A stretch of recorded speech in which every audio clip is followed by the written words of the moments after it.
Good afternoon, everyone. Welcome to our webinar, Community Schools, a Strategy for Student and Family Success. My name is Becky Glover, and I'm the Policy Analyst at Parents for Public Schools. We are thrilled to have you join us today. Today, we'll be discussing the vital role that community schools play in supporting students and families. We have a fantastic agenda lined up. First, we will dive into our webinar with an introduction to the fundamentals of community schools. We will also spend some time learning about how community schools positively impact local communities by exploring community schools in practice. And we will follow the presentations from our panelists with a panel discussion, as well as questions from you, our audience. Feel free to use the chat feature during the webinar for any questions you have. We will try to address as many of them as we can during our Q&A session. Our first panelist is Sarah Sneed.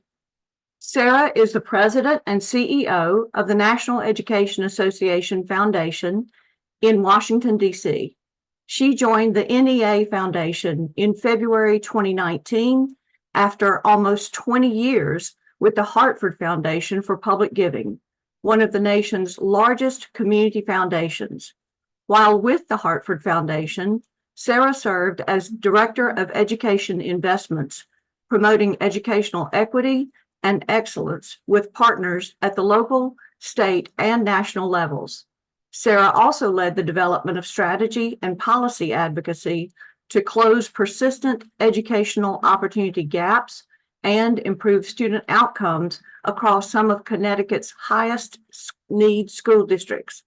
She is credited with developing dynamic new learning opportunities both for and with educators and students, successful advocacy for equity-focused fiscal practices among schools and school districts, and effective grants programs, policy advocacy, and cross-sector collaboration supporting English language learners, whole child development, and increased family, school, and community partnership.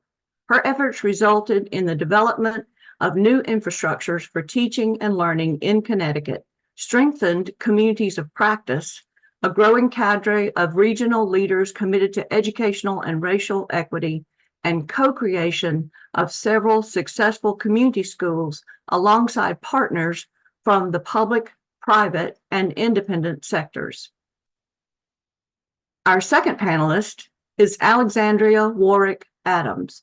Alexandria, or Alex, is the executive director of Elevate Baltimore and has over 15 years of nonprofit experience in education and youth development. After moving to Baltimore, Alex gained experience working with parents and communities as part of the Fresh Start initiative, providing workforce development training and support to TANF recipients. In 2008, she joined what would become Elevate Baltimore as a program associate supporting the development and launch of East Baltimore Community School and Elevate Baltimore. In 2012, Alex brought her experiences to the Family League of Baltimore, to her position as Community Resource Schools Program Manager. During her tenure, she was instrumental in deepening the organization's approach to community school engagement, professional development, and middle and high school programmatic interventions. In 2015, she returned to Elevate Baltimore as the director and has grown the out-of-school time, or OST program, to serve more students and partner with new communities.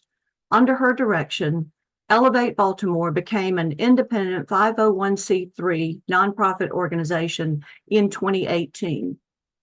Currently, Elevate is the operator of the first adult high school program in Maryland, is a community school partner to 20 schools, and programs and serves over 600 students in its elementary through high school age extended learning programs. In 2023, she was named Community School Initiative Leader of the Year by the Institute for Educational Leadership. Additionally, she serves on several steering committees and boards to further advance outcomes for children, youth, and communities of color in Baltimore.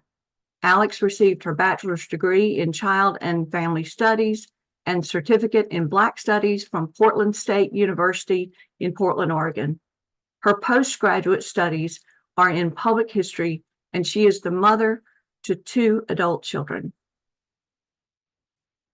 Before we begin the presentations, I'll share a few details about schools. Community schools are schools that are public schools and provide wraparound services. They aren't all the same because they are unique to the neighborhoods and the communities that they are located in and the needs in each of those communities. They have a strong, proven curriculum.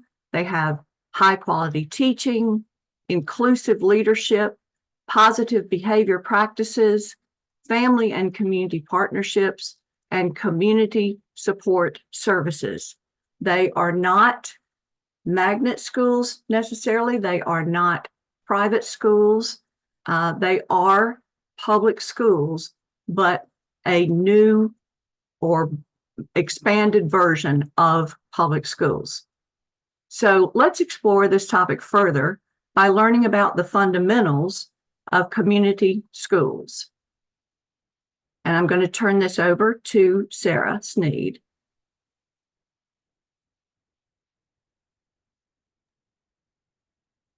Thank you so much, Becky. And hello, everyone. I am so thrilled to be with you today to talk to you about a topic which is very close to my heart and the experience and activity of the NEA Foundation. And so I'm going to just share my screen here in just a moment, if you'll bear with me, and we'll get started.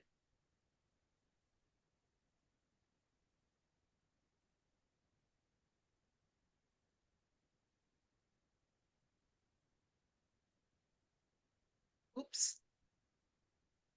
Everyone, can you see that? Mm-hmm. All right, very good. I can't tell if it's showing more than the screen, but I'm just going to go with it as is. Looks like it's So I'm having difficulty with this advancing. Of course, I am. okay. We'll see if Julius can provide some tech help to advance the screen for Sarah. Coming on now. All right, I I'll stopped share my sharing. screen. Thank you, I'll share my Julius. screen. And my No apologies, everyone. We did practice this, and you know how it goes. Of course, it's going to work until the last nanosecond. While Julius is pulling up the share screen, I'm just going to go ahead and tell you a little bit about the NEA Foundation. So our mission is to promote the absolute best in public education. And we are an independent organization located in Washington, D.C. We are a private philanthropic organization. Sometimes because of our name, folks think that perhaps we are a part of the NEA. We are, in fact, independent of the NEA, although we partner with it on many things. And so the way that we work, thank you so much, Julius. The way that we work is threefold. We promote educators' leadership and their opportunities to collaborate with one another. We support educators' partnership with others to support and improve public education. And we work in the policy dimension, especially in advancing policy, which is supported by innovations and ideas that have come from educators. Julius, if you can advance to the slide which says our values. Next, please. Keep going. There you go.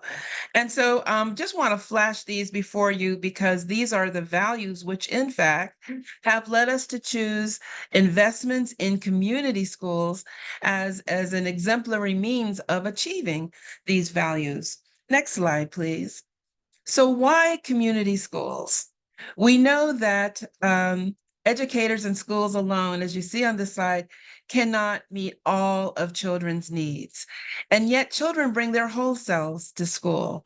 I often like to say, to illustrate this point, that if a child comes to school with a toothache, if a child has an inability to see the blackboard, or has experienced some kind of a trauma which has not been addressed otherwise, we're kidding ourselves if we think that the best curriculum, the best teacher, the best pedagogy is going to be able to bring out the best in that child. That child is going to be distracted by the toothache, distracted by the fact that he or she cannot see the board and so forth.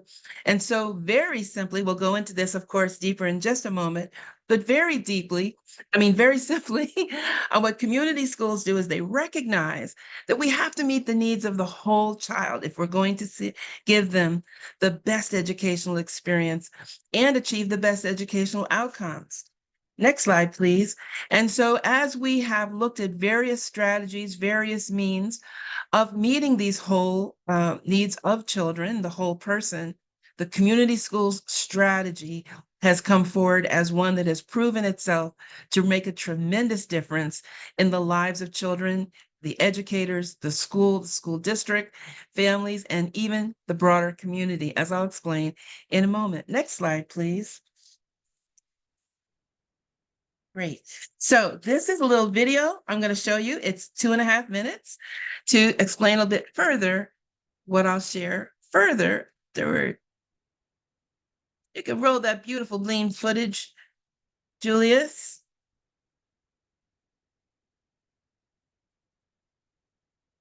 If you click on it, there you go.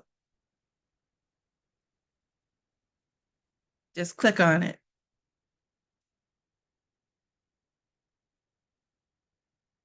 And give it a chance to run. Can you try again, Julius? No worries. Let's see if I can share another version. We'll come back to you in just a moment, Julius. I'm going to see if I can get the other one to run.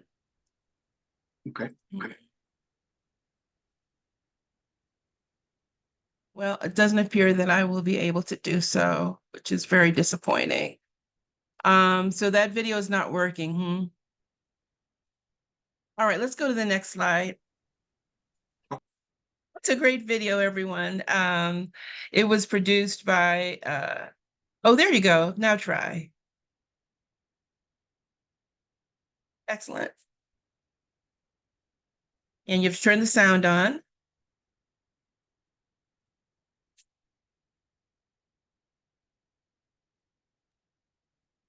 Here.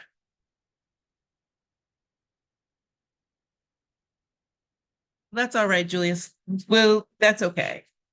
Let's just go to the next. Oh, there it goes. Go ahead. You got it. What makes a school a great school? Caring for the whole child. Expanding the horizons of learning. Building relationships with families. Working together to realize a shared vision.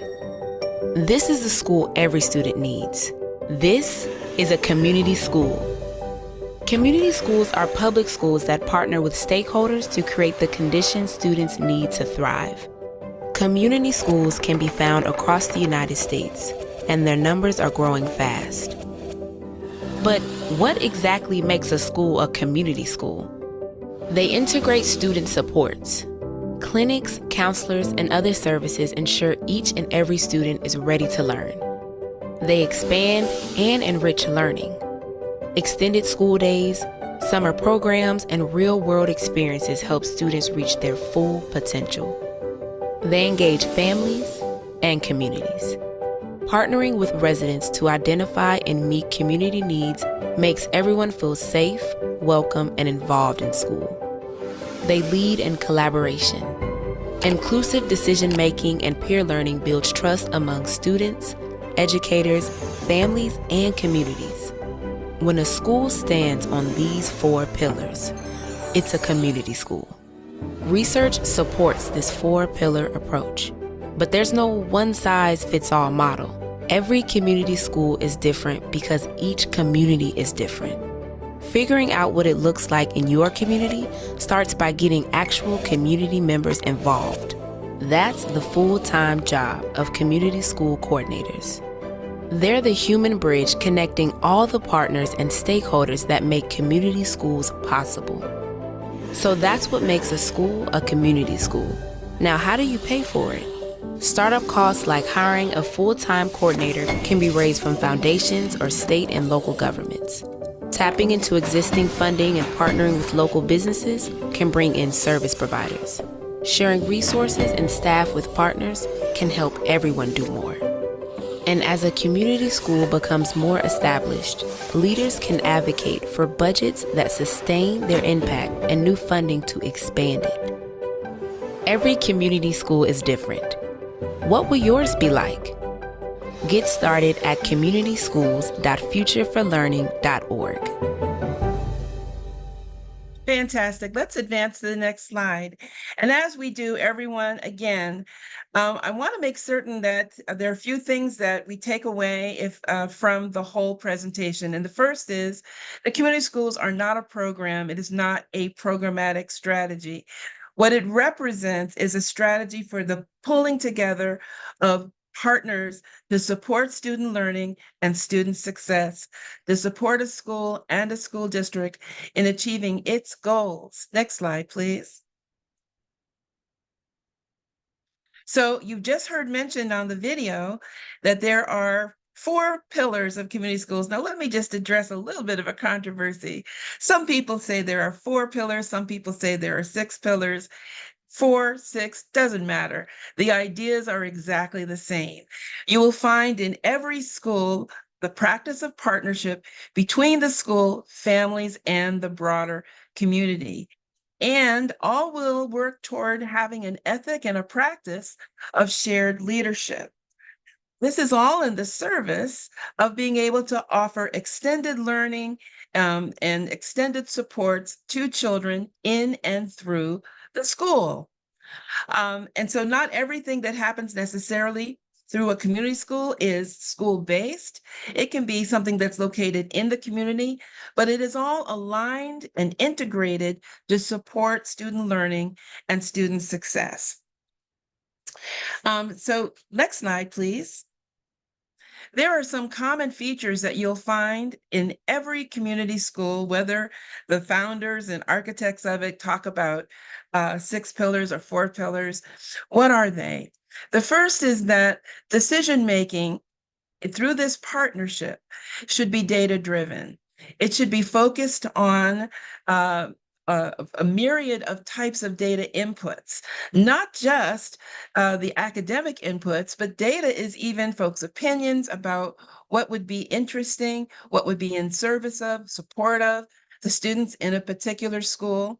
But there's a rich and robust look at data, and not just the deficit-focused data. When you put together a community school, one of the things you're looking for, what are the assets of this community that can be pulled together to support student learning and student success? What are all of the ways in which the community can support in every aspect of the community? And yet those partnerships need to be strategic. As your community school matures, you'll find that a lot of folks want to come into the school and be a part of that endeavor. Every decision about who and what and how things partner with the school's got to be strategic to contribute toward identified and shared goals and a shared vision for what will happen in that school. And again, who's created that shared vision? Not just the school alone, but the school in partnership with the community. We are approached a lot of times by organizations that say they want to start a community school, but they'll try to impress us by telling, they have, the governor, they've got Congress people, they've got, all these top leaders that have come together and they want to start a community school. And I was saying, heard you mention the community. You have no community school without true community engagement. Then sometimes alternatively, an advocacy or an organizing group might say, we want to start a community school, but they've not really established an MOU, a strong partnership with the school and school district. Those are essentials. You can't have a community school without the community and without the approval and engagement and support partnership of the school and school district. I'm going to move on because you're going to have this PowerPoint after this presentation, and you'll see that there's some other features there. But I wanted to underscore those two things. Next slide, please. So who puts together the community school? When I talk about the community partners with school and school district, it's as broad as possible. Of course, the school staff are deeply engaged. One of the things that we're strengthening in the community schools movement, and I'd like to say on a daily basis because it is a vigorous effort, is to increase teacher voice and leadership in community schools, not just the voice of the principals and the administrators, but teachers' voice and leadership as well. And joining with them should be, all kinds of organizations and agencies that serve what have been the identified needs of the children in the school. So you can have the engagement of the faith community, you can have mental health service providers, hospitals, healthcare providers, after school providers, and so forth. And I'll talk a little bit, if time allows, on how that happens.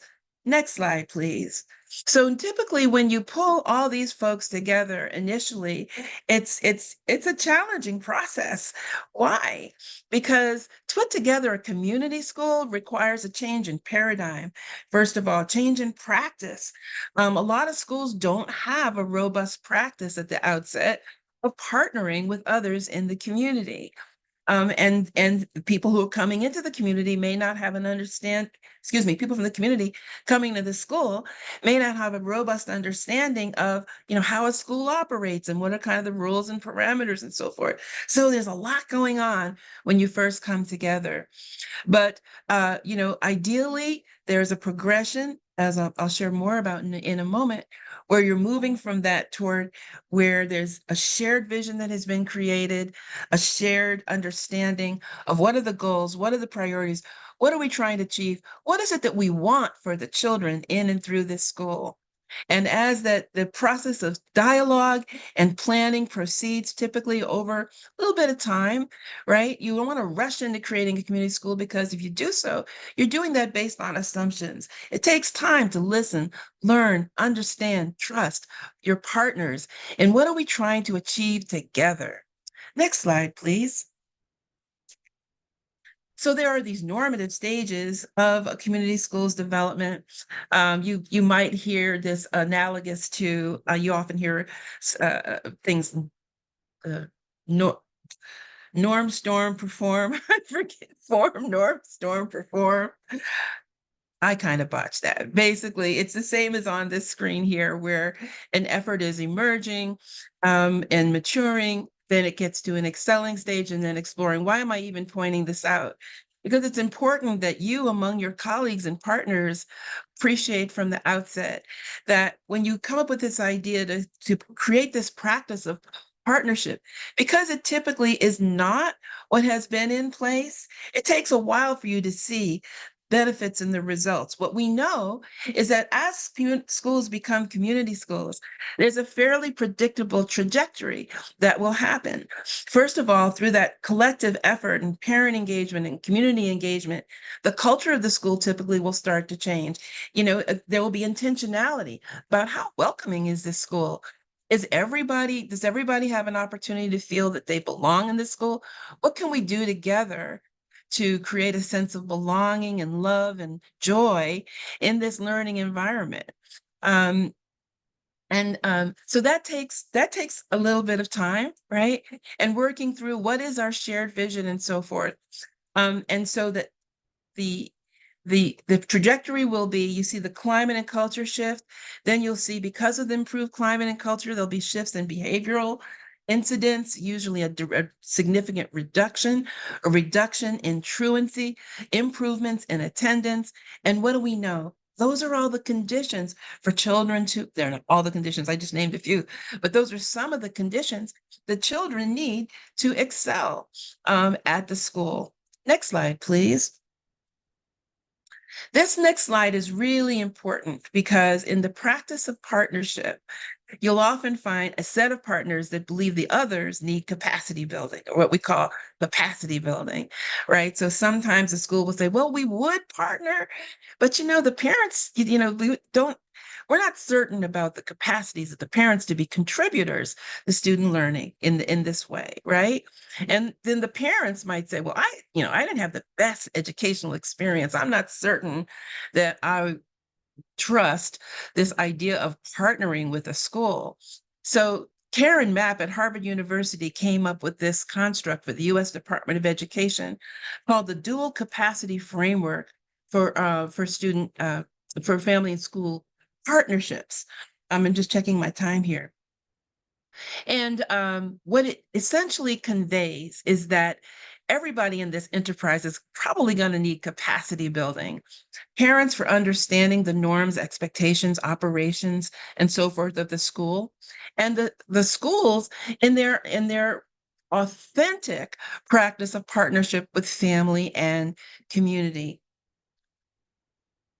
Um, One thing I will say about this dual capacity building, by the way, is that there are a lot of tools that you can draw upon and that you need to know about coming out of this webinar. There's an organization called the Institute for Educational Leadership out of Washington, D.C., which houses the National Coalition for Community Schools, which has a whole bunch of resources that you can draw upon to learn about dual capacity building and other aspects of community schools. Then also there's the National Technical Assistance Center for Community Schools in New York. That is a part of the Children's Aid Society. And I know I'm going to get in trouble because I'm naming just a few of the intermediary and support organizations that are out there. My point is simply that you don't have to go into this alone. There are a lot of people and organizations around the country, increasingly, that are supporting community schools. I'd love to give a shout out to the Biden administration, which has significantly increased support for community schools during his time in office. And we're really appreciative of that. So with all of that in mind, the NEA Foundation launched a Community Schools Initiative, wherein we are investing in the development of community schools in Arkansas, Louisiana, and Mississippi. Next slide, please. And we've been at this now for 4 years. We started with the urban centers, and now we are ever increasingly more invested in the Mississippi, Arkansas Delta. And we want to make a demonstration of how this work, this effort to develop community schools can thrive in a Deep South context. You may know that 56% of the nation's Black children reside in what is called the Deep South, but only 3% of all philanthropy is directed to that region. So here we saw a tremendous opportunity to exemplify and practice our values of justice and equity and embracing the whole child and so forth by investing in the development of community schools in the Deep South. And for those of you on the line who are thinking about how you put this package together, right, we have done it in 3 ways: supporting this practice, the practice of partnership, the capacity building that I mentioned earlier, looking at creating opportunities for shared learning, and strengthening the policies that need to be in place to support family engagement, community engagement, and so forth. Next slide, please. All right. And so there's, again, here we have these ways that we make the grants. We provide the support. Firstly, we offer grants. We couple with those grants technical assistance. Now, this isn't all about the foundation. I'm just sharing our experience so that you can know what are some of the components to put together a successful initiative. Just providing money alone is probably not going to be sufficient because, again, we've got to build this capacity for partnership and then actually execute the plan, which can be complicated, right? So we couple with our grants technical support. For those of you who are not grant makers, you can look to intermediaries for technical support, coaching, mentoring of your staff and your community partners as you put together the school. Then we build a community of practice. It's called the Southern Regional Alliance for Community Schools, wherein we bring together those who are engaged in the enterprise of building community schools for peer-to-peer learning and problem solving. When I was in Connecticut, we did the same thing there. We called it the Hartford Partnership for Student Success. And then we had the Consortium for Educational Leadership, during which we had expanded what was in one district to 7 districts. That community of practice can be another success factor when you're developing or becoming a part of a community school's practice, joining with others who are engaged in it to learn and so forth. And then lastly, yes, policy change. So there's got to be supportive local policy, right? You want the school board to embed in the local policy, finance and other supports for the community schools. We are involved also in seeing that there is legislation at the state level that is adequately and appropriately supported so we can get state support for community schools. The NEA Foundation is very involved at the federal level, dialogue with USDE and partners at the national level to support the furtherance of this kind of work. Next slide. You can flash right by that. Oh, that's not the one I thought was coming up. I go by that one. Thank you. All right. And so the vision that we have in making this investment and that I think is shared by many who are supporting community schools is that what we ultimately want are schools that are just, where equity is practiced, where this practice of partnership has been cognizant of and responsive to the breadth of need that students have to excel, and that there is a very vigorous effort to meet those needs, again, by bringing those supports in, to, and through the school. This does lead to a very transformational experience. I've got at the end of my slide deck some resources you can turn to so you can see the research, you can see the evaluations which have been done on the community schools work around the country that demonstrate the efficacy of the strategy in transforming children's experience. You know, when the parents get involved in schools in ways, and by the way, even simple things. So I will share a quick example and then my time will be nearly up. I was in a meeting once where someone said to me, educator, said to me, you know, I understand that this is sort of like the Au Courant way of thinking, right? We've got to have these parent partnerships, but I'm a seasoned educator. So what is that going to mean for me? And I said to this educator, you know, let's say you have a student, Tyrone. The parent knows what does Tyrone like to eat? What is gets him excited? What turns him off? What are the kinds of things that might be of particular interest or concern to Tyrone? By the sharing that with the educator now has a greatly enhanced understanding of Tyrone. And so he or she is better able to respond to and support Tyrone in achieving in school. So the parent is indeed a co-educator. It's not about pedagogy and curriculum. It's about understanding that each one can contribute, and so can the whole community meaningfully through community schools. Last slides, please. Let's go to lessons learned. In my last few minutes here. So just a few things that I think can be helpful to all of us, investors, students, parents, teachers, administrators in developing community schools. The first is here, it is a long-term commitment that you've got to make when you get into this. Building trust, building partnership takes time.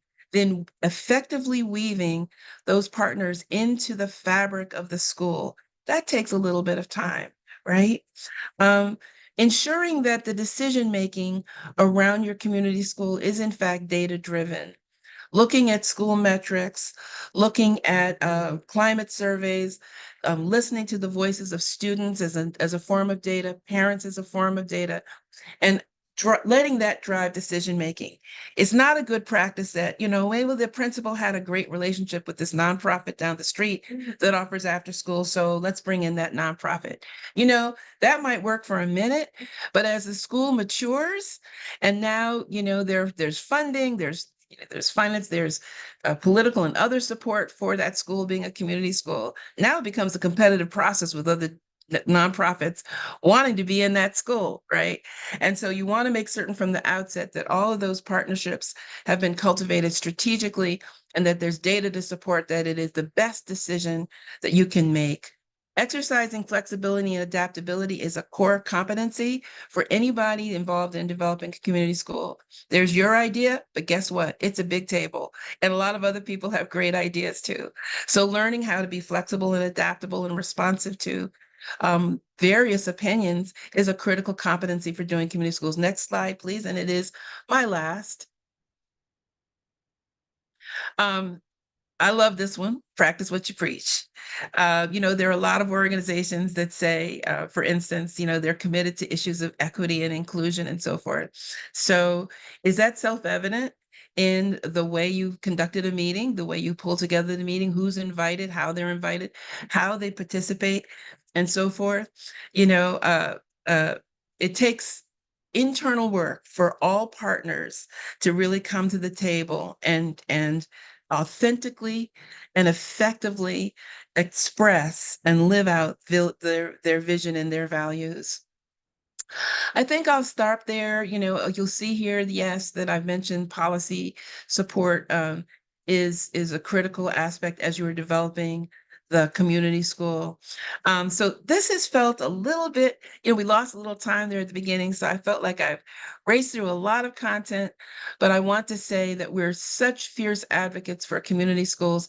The NEA Foundation stands available even after this PowerPoint, after this presentation, to support you as you consider further whether this is right for your community. Thanks, everyone.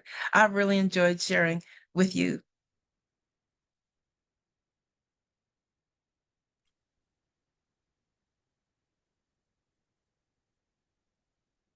Thanks, Sarah. I feel extremely blessed to come right behind you and to be able to share my experience as a practitioner of community schools. So thank you so much for creating that foundation for those of us who are joining us on this webinar. So hello, everyone. I am Alex Warwick-Adams, Executive Director of Elevate Baltimore. I am going to share my screen and bear with me. All of the years post-pandemic, it's still this little bit of intrepidation when you're sharing your screen. It's like, am I going to get it? Am I going to have it without any sort of concerns? So let me know if I too am sharing my screens appropriately. So if folks are not able to see my screen, please just let me know.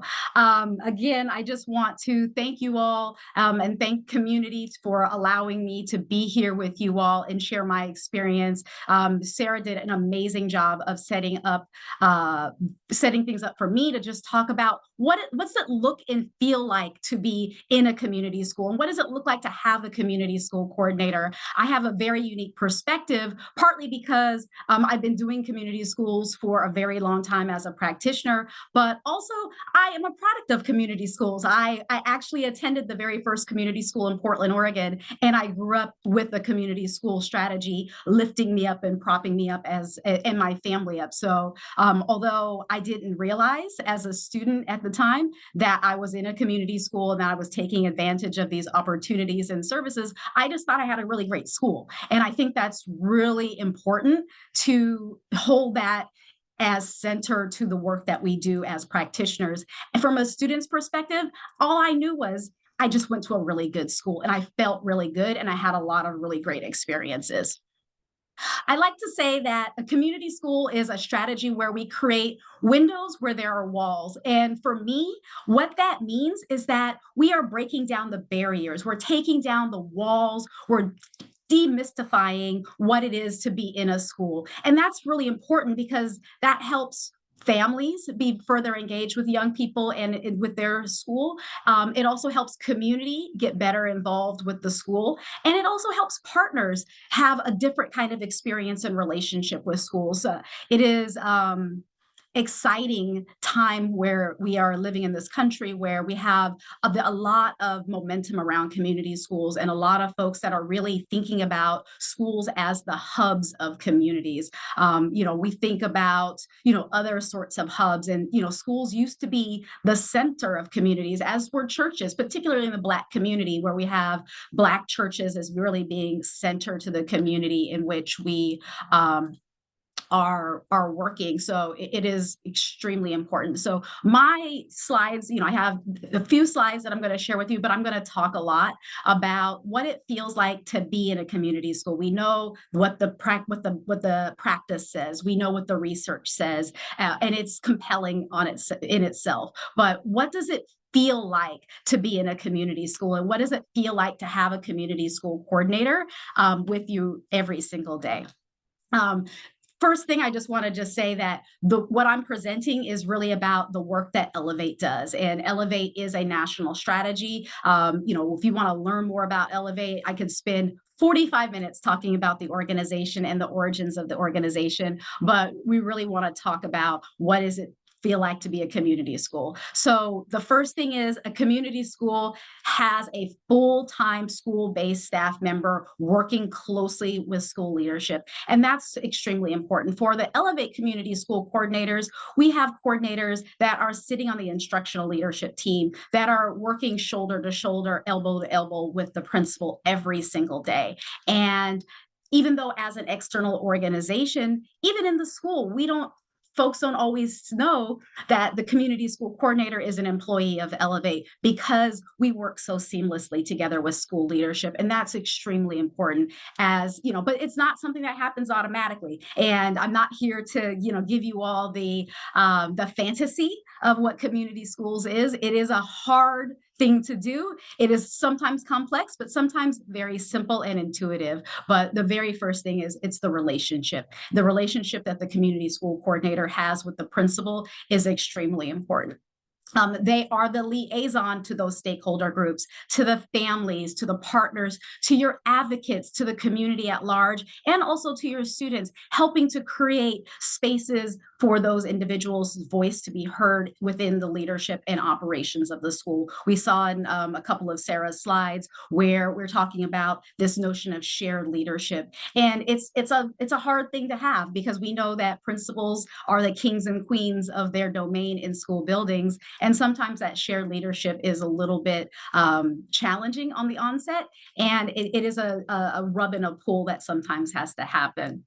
Community school coordinators use data to inform their decisions and provide recommendations to schools and school districts. As your strategy matures, you'll see that coordinators will be used to not just inform policies within an individual school, but those recommendations will then get uplifted and pulled up into the school district and into the state. We saw that in Maryland and in Baltimore, where the community school strategy here locally in Baltimore was very robust. We've been doing this work in the city for almost 30 years. And the first thing when we had a new opportunity for a new education funding formula was communities lifting up their voice and saying community schools has to be part of our education funding formula. And that's fabulous. And now we have 152 plus schools that are identified as community schools here in Baltimore City, and a state that is growing our community school strategy systematically through the Maryland State Department of Education.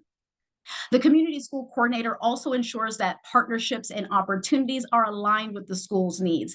That is using the needs assessments, that's looking at data, that's holding space with young people and their families for their voice to be heard so that they can lift up their priorities and school leadership can identify what that looks like in practice. That shows up in joint budgeting, that shows up in school surveys, that shows up in all kinds of different ways where voice and choice can be incorporated into the school community.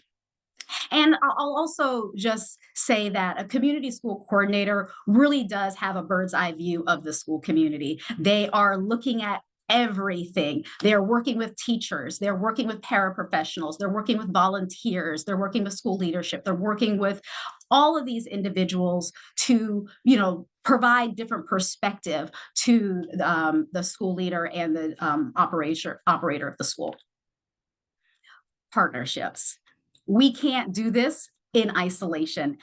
Creating a robust school is really about partnership. But all partners are not equal, and not every single partner has to have the same sort of access to schools. And that's where a community school coordinator really is integral to ensuring that not just that you get the right partners in your school community, but that those partners are being tapped in the right way.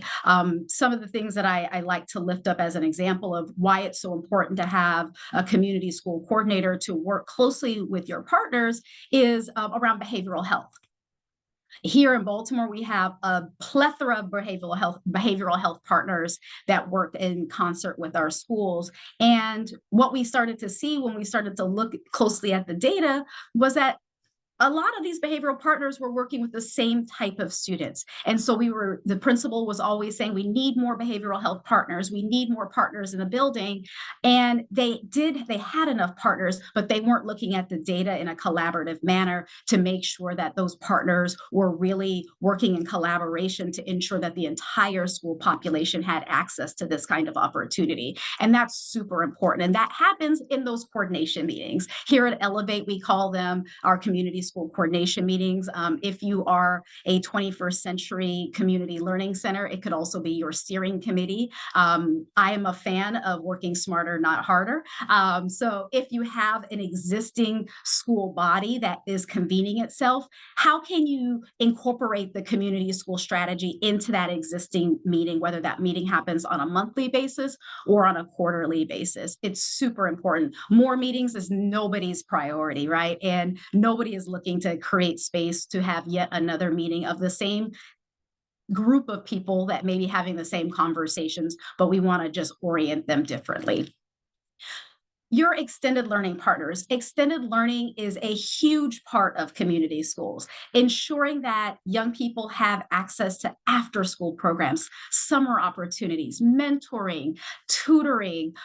All of those things are super important to creating a robust experience. When I was in middle school, one of the things that I pull back in my educational experience is horse camp. I learned how to horseback ride in 6th grade as a part of my community school. Not because I was super interested in horses at the time, but it was something that was new and different to me. And I didn't even know that I would want to do it. We have programs like fencing, boxing. We bring those opportunities to schools. We look at the young people's needs assessments and what they say they want to do, and we bring those opportunities and we source those partners. Within Elevate, we're able to do a lot of that internally because as a full service community school organization, we really do have a lot of these opportunities in-house, but that doesn't mean that we do that without partnership ourselves. So we bring in community-based artists into our after-school program. We bring in teaching artists and professionals to share their gifts and talents with young people, because that's extremely important to ensure that we're creating one space for the local community to get involved in the school, but then also how are we creating an economic driver? Because the community school strategy, let's face it, folks, we are an economic driver. We are a huge employer within the ecosystem of public education and even private education, because just because you're a private school doesn't mean you can't be a community school.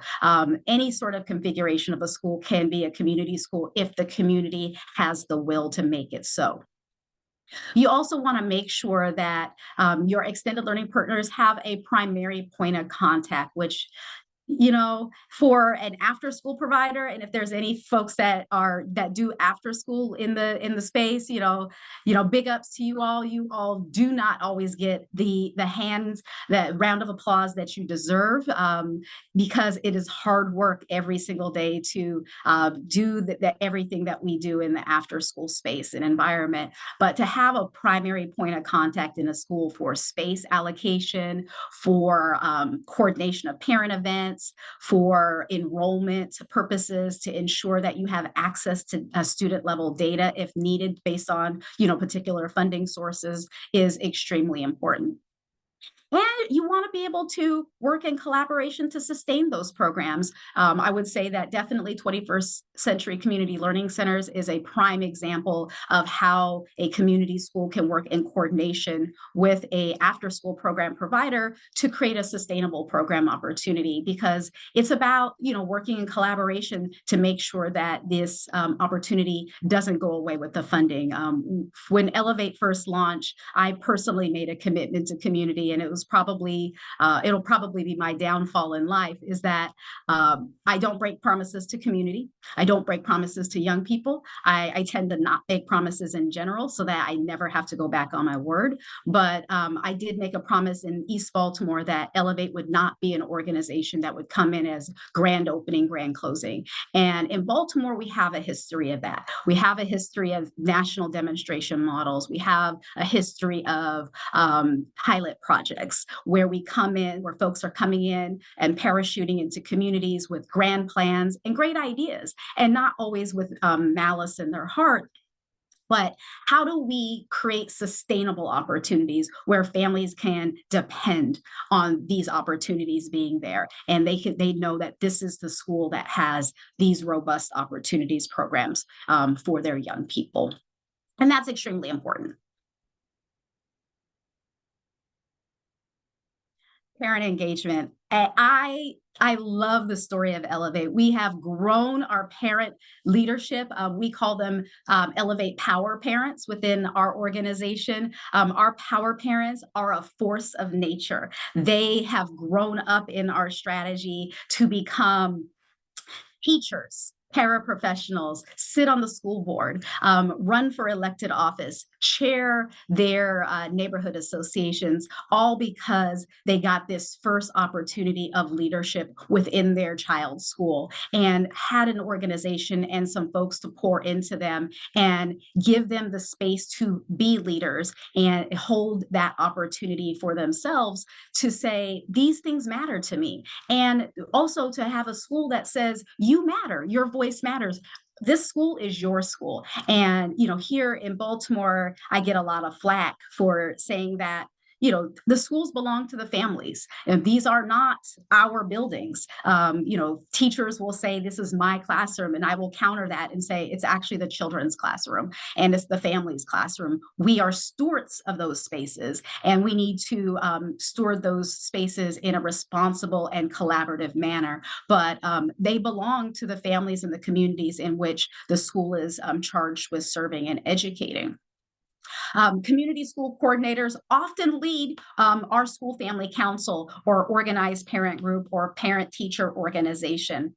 It's similar to our community school steering committee. It really is about providing that backbone and that support to that to that parent organization, because our goal organizationally is to transition that leadership from the community school coordinator to the parent leader, because it is not our school per se, right? It is the parent school, and we want parents to have that leadership opportunity. But we also know that, we are paid professionals, and the community school coordinator is a paid personnel that is dedicated to the staff. So to the school, excuse me. So having that person to be able to help them structure those meetings, having that person to be able to provide the same documentation so that Title I can be satisfied, and that all of the federal title documentation requirements are met, and give them the insight to why that is needed, because often parents are told that this is just the way it is without, giving them the context of the why, and that's super important. Community school coordinators are also old hands at home visiting, and we think about home visiting sometimes as a punishment, or something has to happen in order to trigger a home visit. But we often think about home visits during summertime.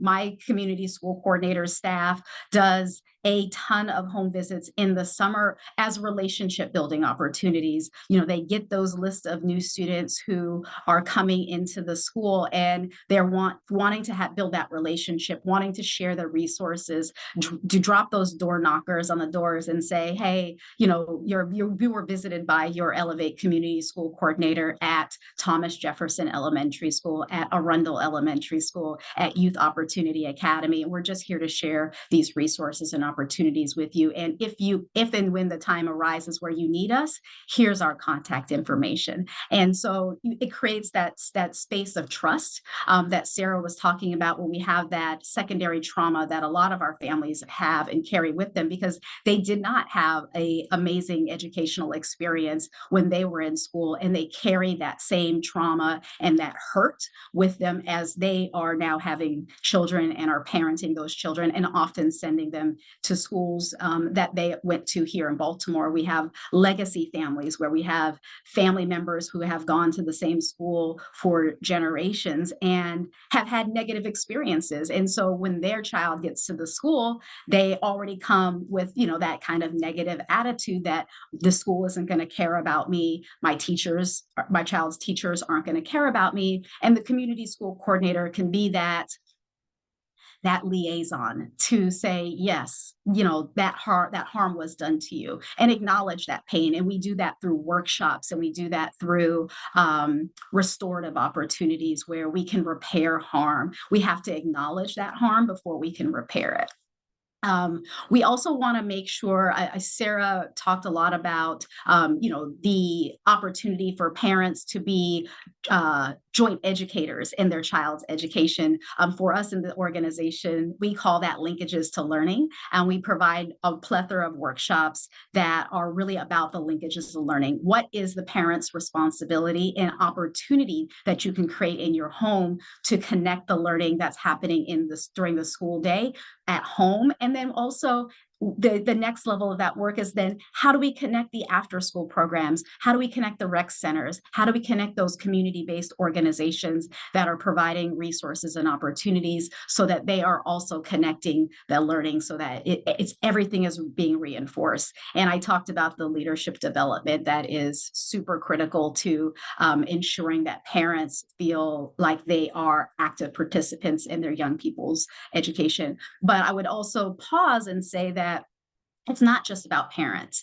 Sometimes it's about student leadership. We had, as an organization, we put a ton of focus starting last year on SGAs and the student government associations, and how are we going to build up our student leaders within the community schools that we partner with. And we have seen that blossom. We've seen that blossom with also different kinds of investments as well, where we have philanthropy saying, we want to give you some money to provide your Elevate for Justice program for your SGA leaders, so that we can pour further into those student leaders as they grow up in education and go from middle school to high school to college and career, and are able to actualize their voice and vision for their own community.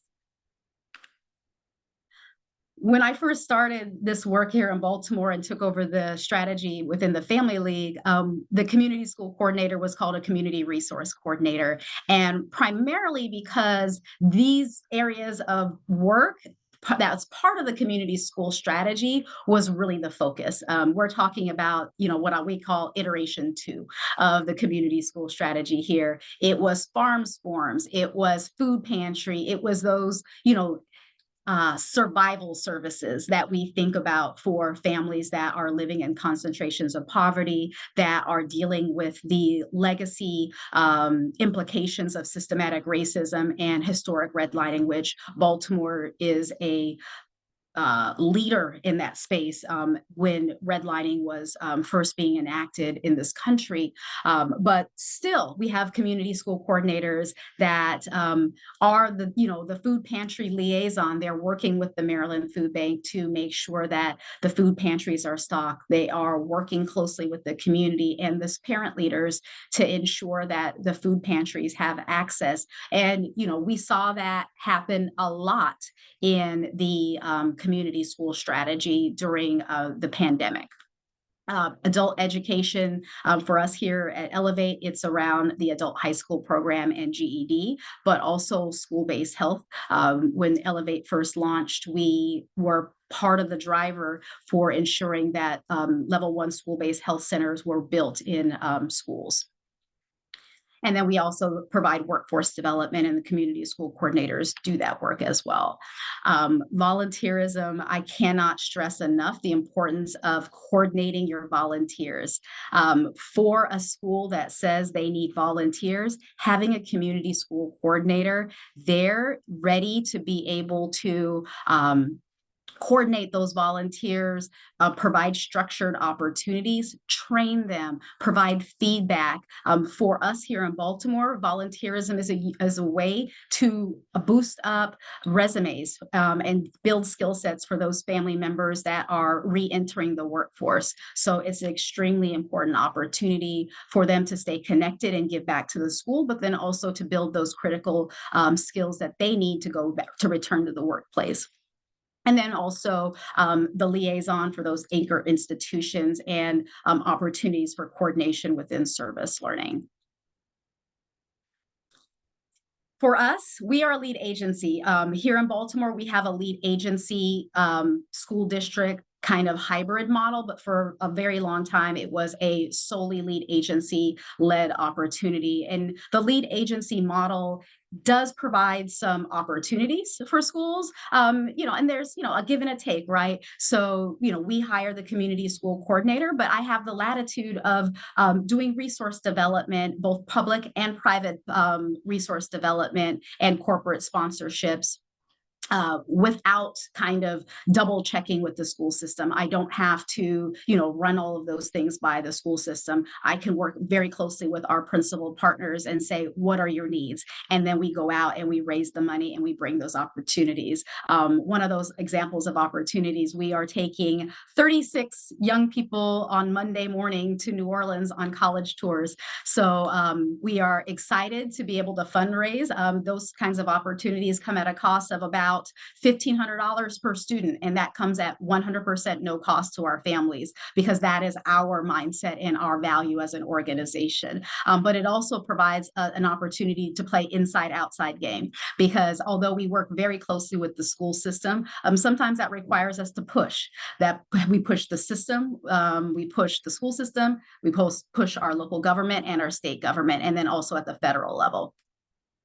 And our impact, you'll see here, our impact is improved school climate, attendance, parent engagement. We're building an opportunity for future leaders to give back to their school community. So this is an amazing space. I'm excited that you all are exploring community schools and want to, deepen your work within the strategy. I would say that definitely having a statewide network as you're maturing as a state and a region, having opportunity to collaborate with each other is super critical. And I will leave you there.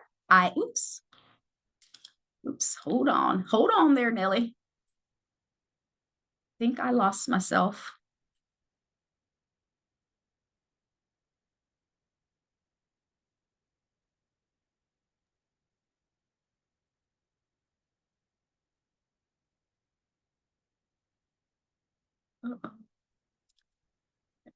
Stop share. There we are.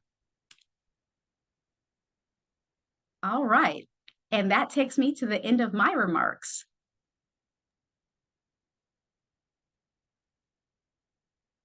Thank you so much. Thank you, Alex. Thank you, Sarah, for sharing your knowledge and your firsthand experience about community schools. Now we'd like to open our panel discussion with this question. Will you share specific examples of how the community school model has positively impacted student outcomes? Either one of you or both. Absolutely. I will just begin by saying, as I mentioned earlier, there's a fairly predictable trajectory of improved outcomes for community schools. The research shows this. Firstly, you often will see a change in climate and culture that manifests then in an improvement in the behavior in the school. So you'll have a reduction in disciplinary incidents, an improvement in attendance, a reduction in truancy, and so forth. All of these things are now creating new conditions for student learning and student success. And what follows? Improvements in academic outcomes. So we have seen, for instance, in our work in Hartford, where we were supporting the development of community schools, the first thing we saw were improvements in literacy rates.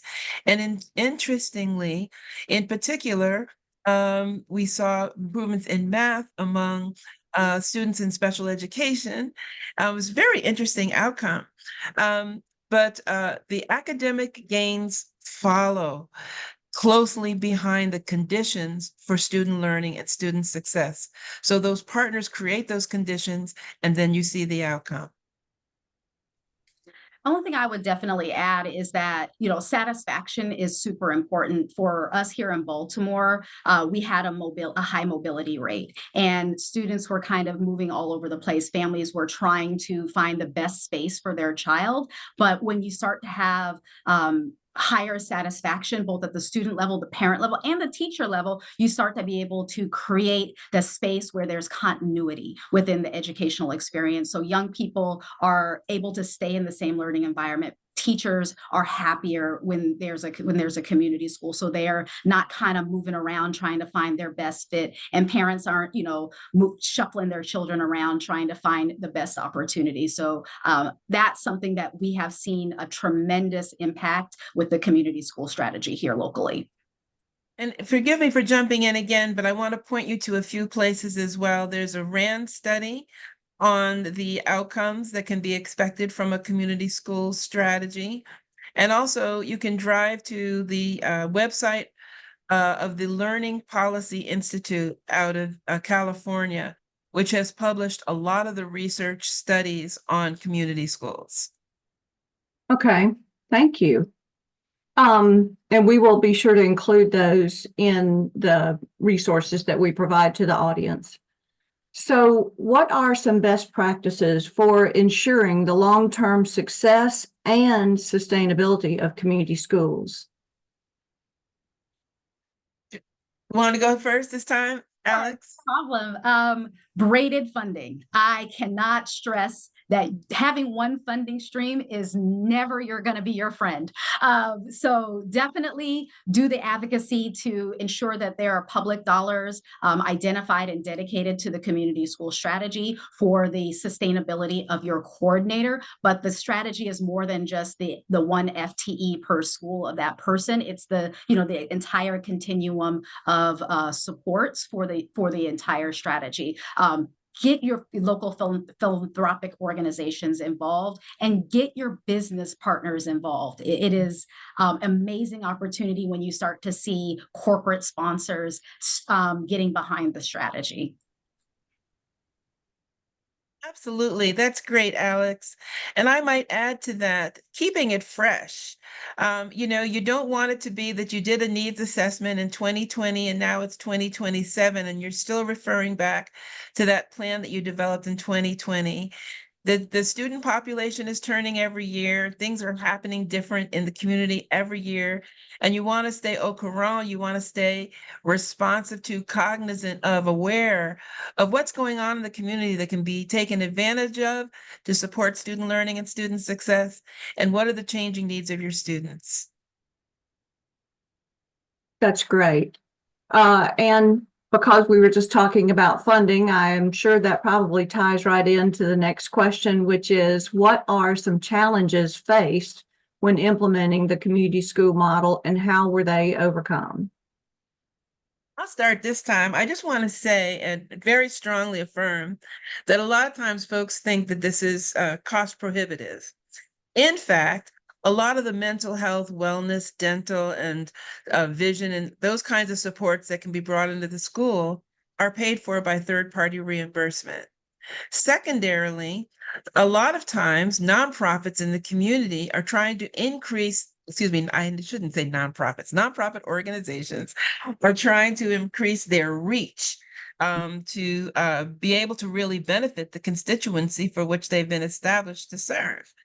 And partnering with the school means now they've got ready access to the children. It's a win-win for the partner and for the school. I could say many other things, but I'll pass it to Alex. Yeah, I Oh, would go. Yeah, no, go ahead. I'm sorry, I don't know if I was clear. And those nonprofits bring their own funding. By the way, that was the inference. The inference is they may already have their own funding to do this thing, but being able to partner with the school to do it increases their likelihood that they'll achieve their goals. Yeah, I mean, I couldn't say it any better myself. I think, having those partners is super critical. All right. Would you share a lesson that you've learned from your experience with community schools that could benefit other communities looking to implement this model? Oh my, I got I got so many. I got so many, Becky. I don't even know where to start. Number one is think about sustainability early and often. You cannot wait to the end of a funding period to start thinking about sustainability. The moment you land a resource, start thinking about how you're going to sustain that opportunity for families and young people. I would say the second kind of lesson learned is don't chase the money, and don't, it took us generations to get into this space in public education where we're now using this model for school reform. It is not a one-year fix. We cannot move the needle for student achievement and creating those solid conditions within one grant cycle. So we need to be honest with our funders about what we can do in that period of time. And not everything that we do within community schools is directly tied to student achievement. And so, we have to be really honest and say sometimes it is just what's right for kids. And the academic return will come, and we have to trust that it'll come. Excellent, Alex. There are, again, I too have many, many learnings. Life is a daily learning experience for and so it is in doing community schools. But I would just be forthright that ultimately what we're talking about is a people process, right? It's a process driven by people. And people, we're complicated. Okay.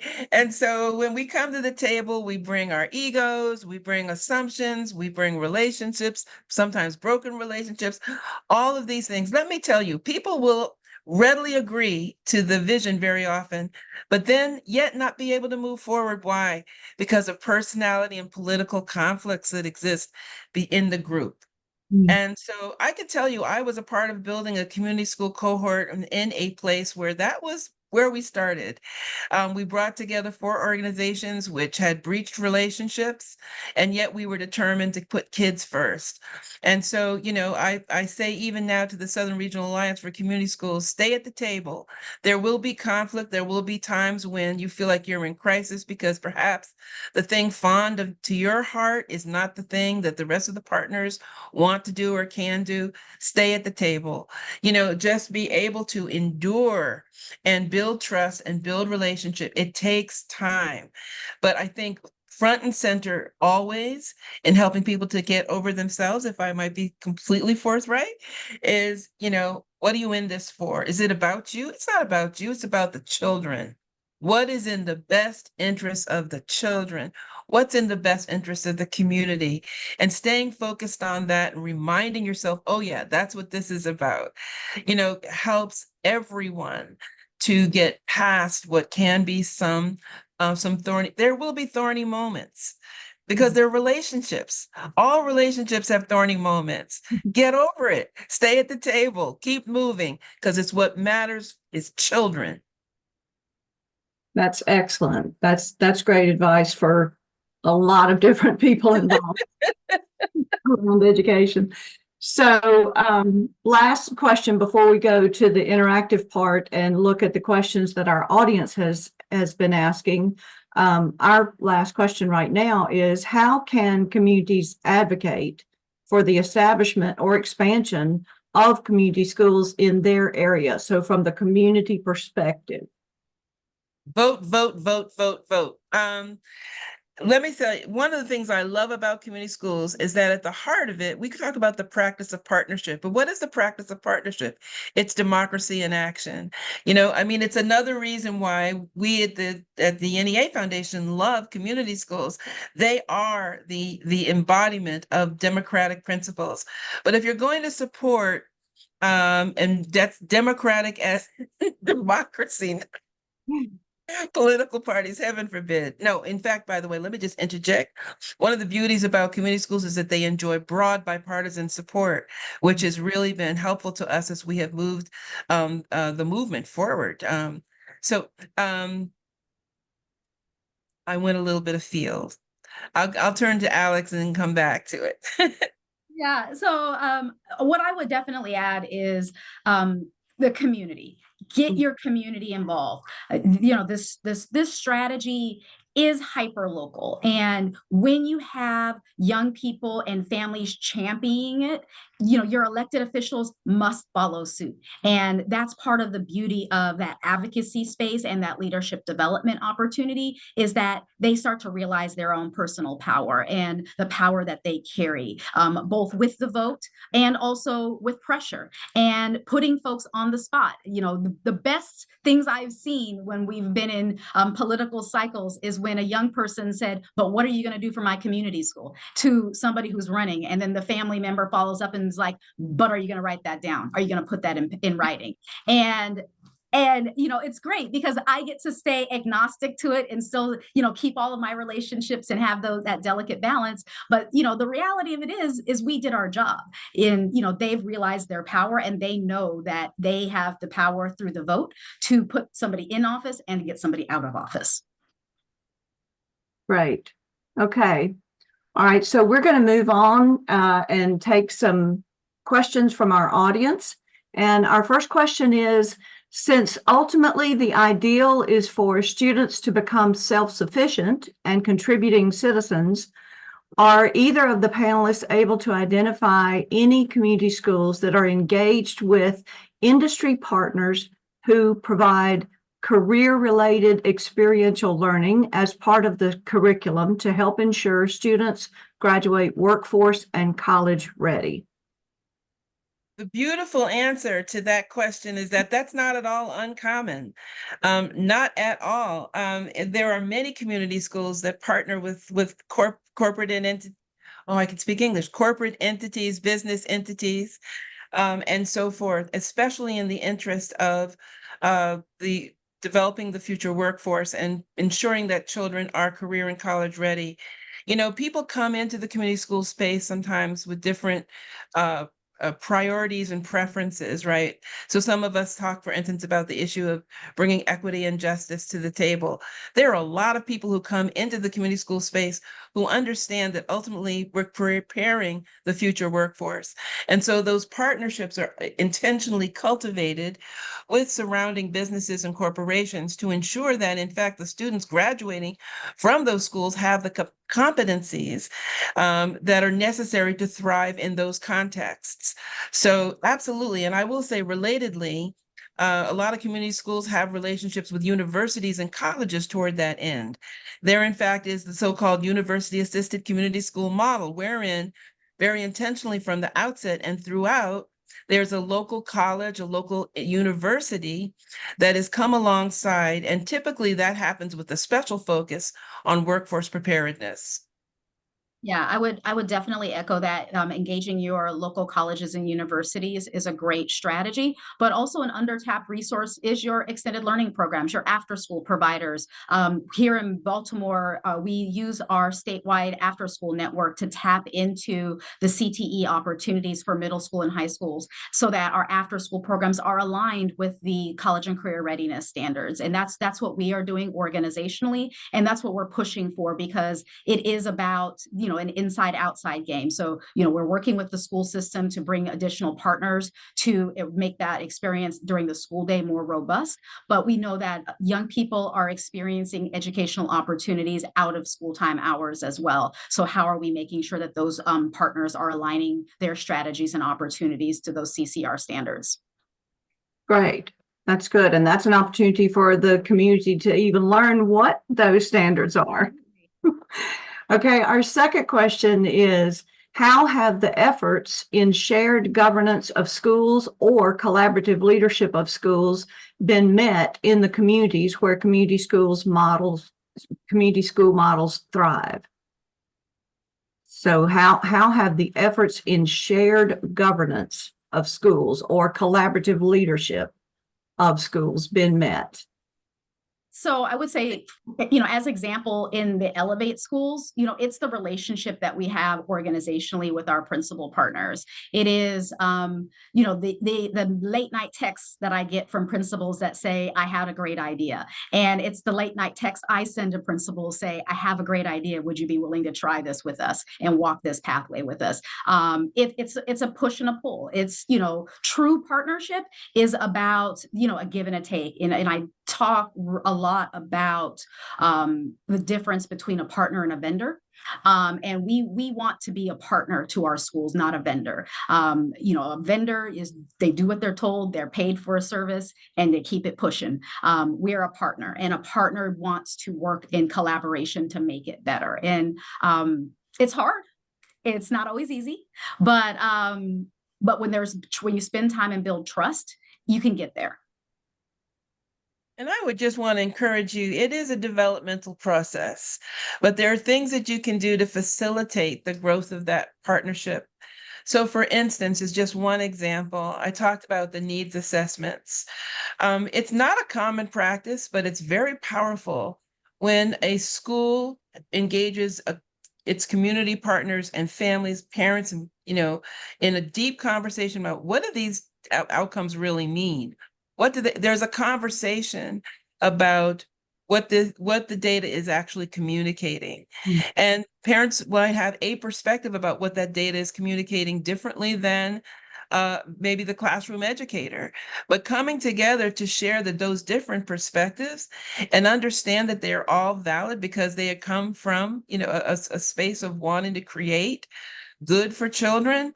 Those kinds of meaningful explorations together help to build that shared vision as something other than this, altruistic notion. It's not an altruistic notion. It's very practical and pragmatic, which is why it takes work, but there are things that you can do to foster it, very intentionally foster honest, open communication about goals, vision, metrics, needs, assets, opportunities, etc. Those conversations are everything. Great. That's good. Okay. Question number 3. If you are a community-based organization who can see the benefit of community schools, where and how do you begin the conversation with school leadership? You begin. Exactly. I will say in Connecticut, right? I was with a foundation that petitioned. In this particular district, we had 5 superintendents in 5 years, and we petitioned 5 superintendents to adopt the strategy, and none said yes until the 6th. And the 6th was so concerned about repairing the breach that had occurred in the previous years by virtue of the strategies of those prior superintendents. They were anxious to just look for a context wherein that, repair could occur. And that was what opened the door. But I've seen all kinds of approaches. One thing, when we started the work in the South, the NEA Foundation was approached by folks who wanted to do the community school strategy. We weren't certain it was the right investment at the time, although it aligned really well with our vision and values. So we invited that group, and they joined with themselves folks from the tri-state area for a meeting just to start a conversation. It starts with a conversation about, what are the needs? How could we together make a difference? I might turn you to look at a group that's done that. Elevate has done that very powerfully. Another in Grand Rapids, there's a group called KSSN, and really, really powerful strategy for a community-based organization, which got the work started and is now leading the work in partnership with the district. Yeah, the only other thing I would add to that is it's okay to start small. And it's okay to start with one school and, build your reputation, refine your practice and your strategy as an organization before you try to, go and partner with 5, 12, 15 schools or take it to scale as an entire district partnership. But start small. There's no shame in starting small. Great. And I think the operative word is just start. Just Yeah. start a conversation and build relationships. So if you are a member of the audience and we didn't get to your question, we will have the panelists submit their answers, and we will share those answers with you with the recording and the other resources that we're going to provide. So we will move to the closing, and we are running very closely on time. So thank you for all of those insightful questions and answers. As we wrap up today's webinar, I would like to emphasize that community schools are, and I'm just going to refer to my notes because I'm a prolific note taker. There are at least 4, possibly as many as 6 pillars of community schools. They offer integrated supports, expand and enrich learning. They engage families and community. They lead in collaboration. It's not a program strategy. I love the mindset change graphic that you had up there. I believe that was during Sarah's presentation. It's about dual capacity building for families and schools to form partnerships. And it's about building trust, relationships, to improve equity, excellence, and just public schools, and the policies that support and grow those types of public schools. That was mainly shared during Sarah's portion. Alex shared, I love this line, it's about creating windows where there are walls. That's a great windows and some doors too as well. You also emphasized that each school has a full-time school-based staff working closely with school leadership. That person is the liaison for stakeholders in the community. They make data-informed decisions. It's about partnerships and opportunities aligned with the needs of students, families, and school priorities, and that they have a bird's eye view of the community and the school. You also talked about partnerships to extend learning partners and to extend opportunities, like the unique opportunity that you had, Alex, to engage in horseback riding in the 6th grade. I would have loved that opportunity anytime. And you also talked about how it's not, I believe Sarah said it's not cost prohibitive, which reminds me of one of my grandmother's favorite sayings, many hands make light work, or make work light. So it is about developing partnerships to help with cost and to help with effort in meeting the needs of the school, the families, the children, with resources that are right there in the community. I also loved, both of you had praise for parents and family. And Alex, I believe you used one of my absolute favorite terms ever, and that is stewards. It's about being responsible stewards from the parent perspective, the family perspective, the community, and the school itself. Stewards not only for building relationships, but also for keeping the focus on children. You also talked about leadership development, and that makes me think of, giving parents and families the opportunity to step into their greatness, step into leadership opportunities. And finally, you both closed with great phrases of it's about partners, not vendors, and to stay at the table. So I want to extend a heartfelt thank you to our panelists, Sarah Sneed and Alexandria Warwick Adams, for sharing their expertise on today's topic. And a very special thank you to all the attendees for participating in this important conversation. For any further questions or networking opportunities, please refer to the contact information provided on the final slide. And as a final note, please be sure to complete the survey that is now linked in the chat. Your input will help us improve future events. Have a great afternoon, everybody. Thank you. Thank you.